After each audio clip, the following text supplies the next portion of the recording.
we're taking all my favorite people and replacing them with diverse women complaining about the patriarchy. Will you check under the bed and make sure there's no Disney executives under there? I promise there's not. I'm scared, Mom. Will you please just look and make sure Kathleen Kennedy isn't under my bed? Kathleen Kennedy is not under your bed.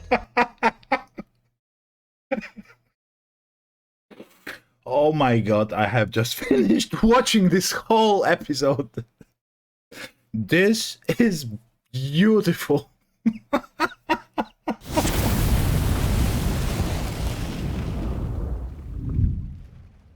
Ladies and gentlemen, I'm not even going to edit this one very much. I have seen the episode. I wanted to post some clips out of it, but YouTube keeps blocking those. Apparently, you cannot post too much of South Park episode, especially when we're talking about Panderverse, which is very problematic right now. So what I did is I found the article with the recap, and I'm going to get through this article and tell you exactly what this episode is about. It's a bombshell. So if you want to see it yourself, I'm just going to warn you, there are going to be spoilers. What I can compare this episode to is this.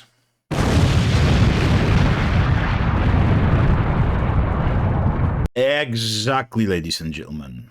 South Park has just dropped a bloody nuclear bomb on whole woke Hollywood, and it's glorious. So as you can see, the main culprit of the episode is Kathleen Kennedy. As you can see on the title, South Park blames Kathleen Kennedy for why Disney movies all suck now. Let me tell you, ladies and gentlemen, I have been a fan of South Park for years now, and I know they never give a damn about anything. They always go like full guns blazing. But you know what? I didn't expect them to go so directly after Kathleen Kennedy herself. But not only that, they go after the whole Disney and the whole board of directors of Disney. I was speechless when I started watching this. They are not using any suggestions. They are not playing any nuances. No, they just go nuclear on everyone. And this is why I love South Park. They go after everyone and they never give a damn about what those people will think. So I'm sorry in advance if I start laughing during reading the recap, because the show basically goes after this whole wokeness, all virtue signaling, diversity and inclusion. They go scorched earth. And when I was watching this, I laughed all the time. So I'm very sorry if I start doing this again, but South Park had one big unexpected villain in its latest special, Lucasfilm president Kathleen Kennedy. Joining the Panderverse even went as far as to blame the executive for why Disney movies all suck now. Just to be thorough, Kathleen Kennedy, as most of you probably know, is the current president of Lucasfilm. She has been climbing corporate ladder for years now. She started as an assistant to George Lucas. She was a coffee girl, that's what people claim. And when she finally got into power, well, everything changed with Star Wars and everything changed with the lore of Star Wars. And this is... people say this is the reason why right now Star Wars are in decline. She is one of the main culprits, and this is why she's portrayed as a villain here. Yeah, the article says so as well. Before diving into the madness that is South Park, well, there is something in this madness, really. Some background on Kennedy is helpful. The real-life executive became president of Lucasfilm after Disney acquired the company in 2012. Handpicked by George Lucas. Poor George. Kennedy has overseen the latest Star Wars films, and including The Force Awakens, Rogue One, The Last Jedi, Solo, and The Rise of Skywalker. All of the Star Wars series on Disney Plus, don't even get me started on these, and the newest Indiana Jones movie, where Indiana Jones was completely crapped on. So yeah, Dial of Destiny. She is not involved with Marvel or Disney's non-Star Wars animated content, though. That doesn't seem to be the case in the universe of South Park. At first blush, That may make her an odd choice as South Park's latest boogeyman. No, it doesn't. She's a very logical option. Do you remember that? Yeah, but buckle up, because that's just the beginning of this particular roller coaster. Paramount Plus's joining the Panderverse starts with Cartman waking up with a nightmare in which he and all of his friends have been replaced by queer adult women of colors as Bob Iger's talk falls. He begs his mom to check under his bed to make sure no Disney executives are under there. You have seen that in my intro, namely Lucasfilm head Kathleen Kennedy. But, as is often the case with South Park, what starts as a silly take on the irrational fears and anger of fanboys, this is not irrational fear and anger of fanboys, believe me. People have been talking about this for years, including yours truly and much better and much more famous YouTubers. Is pushed to its absolute limits. As the special progresses, Cartman swaps places with his multiverse counterpart, a black woman who acts identically to him. And it's all Kathleen Kennedy's fault.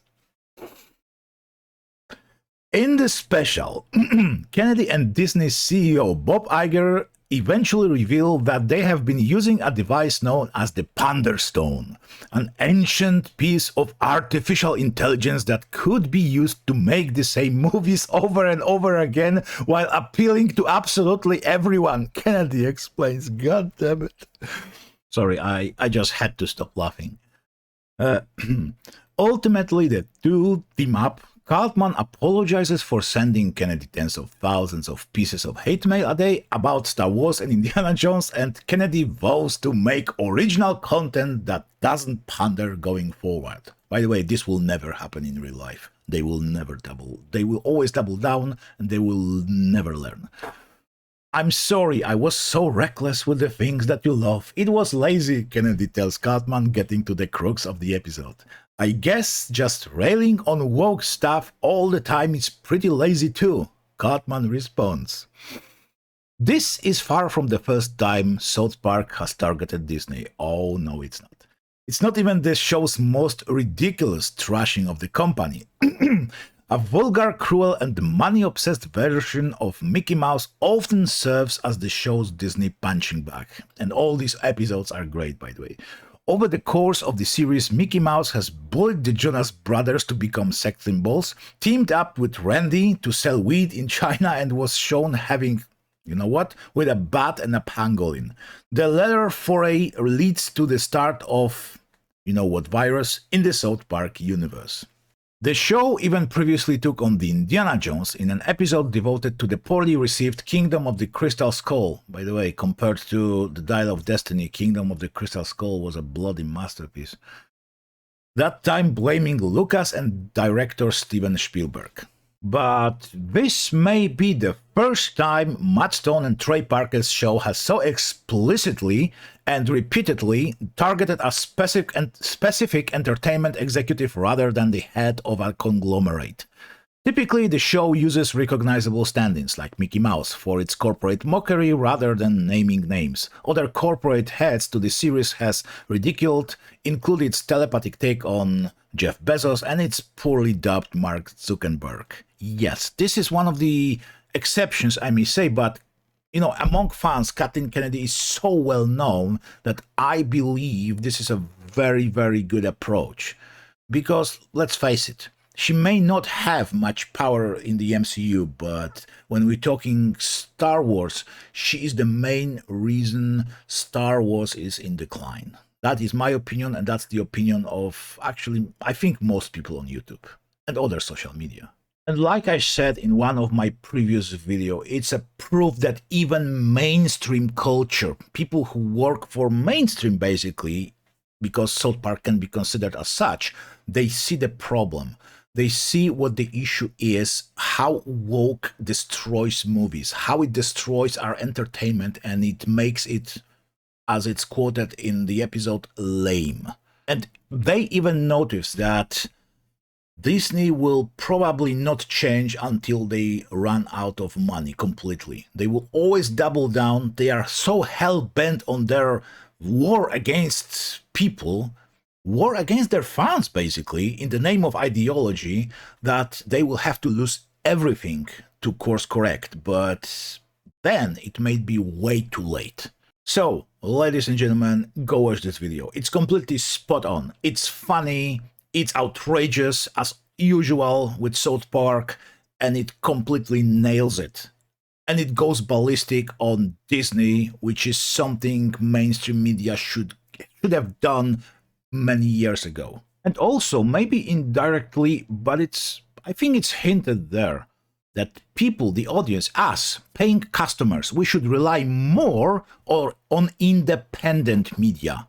Because independent media, not mainstream ones, like Disney, they still try to give us what we really want, and we want escapism. We want entertainment without being forced ideology, without people telling us what to believe in, what politic approach is better, and all that kind of stuff.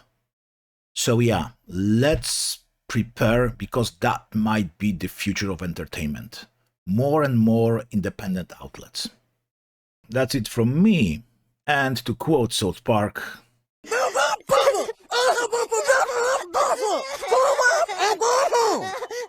look out! Oops. thank you very much for watching. If you enjoyed my video, please subscribe, drop a like and press the notification bell so you won't miss anything I upload. And if you didn't enjoy this, hell, subscribe anyway. At least you will know when there is a new video to actively hate.